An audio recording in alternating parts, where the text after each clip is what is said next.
সবার জীবনে ধরা দেয় না, আমার জীবনেও দেয়নি।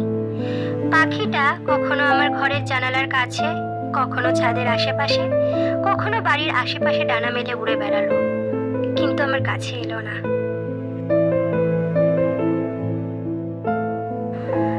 আচ্ছা, ছেলেরা কি মেয়েদের চোখের ভাষা পড়তে পারে না,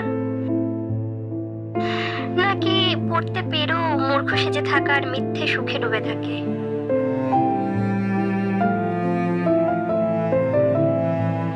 সেই ক্লাস 7-এ থাকতে তোর প্রেমে পড়েছিলাম। তোকে দেখলেই কেমন একটা বোকা বোকা হয়ে যেতাম। আমার সেই বোকা বোকা চোখ, বোকা বোকা মুখ দেখে কি কিছুই বুঝিসনি বুবুদা?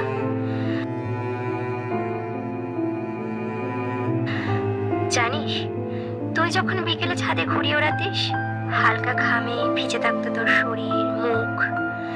ডুবে যাওয়া সূর্যের লাল আলো যখন তোর ঘেমে যাওয়া মুখে, গলার কাছটায় এসে পড়তো, তখন তোকে পৃথিবীর সব থেকে সুন্দর পুরুষ বলে মনে হতো।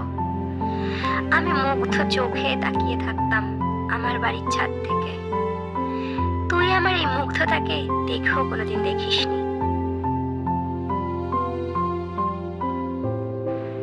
তোকে যে সায়েন্স টিচার পড়াতে আসতেন, বাবার কাছে আমি তো বলে ওই টিচারের কাছে পড়া শুরু করলাম, যাতে তোর সাথে একসাথে আমরা পড়তে পারি।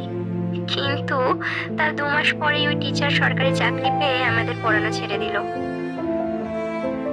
পাড়ায় কোনো অনুষ্ঠান বাড়িতে নেমন্তন্ন থাকলে আমি বেছে বেছে তোর পাশের সেটটাতে খেতে বসতাম।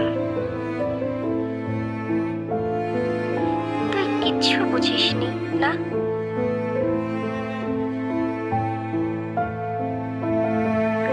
তারপর দেখতে দেখতে বড় হলাম, আর তুই চাকরি নিয়ে ব্যাঙ্গালোর চলে গেলি। এই জীবনে তোকে ছাড়া আর কাউকে ভালোবাসতে পারলাম না রে। আর তুই তো আমার কাছে ধরাই দিলি না।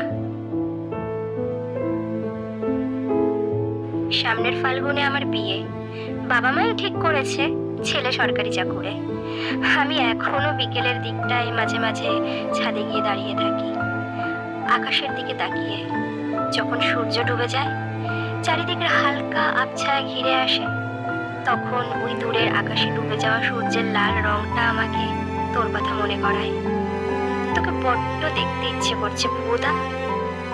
তুই কি আমার বিয়েতে আসবি ছুটি নিয়ে?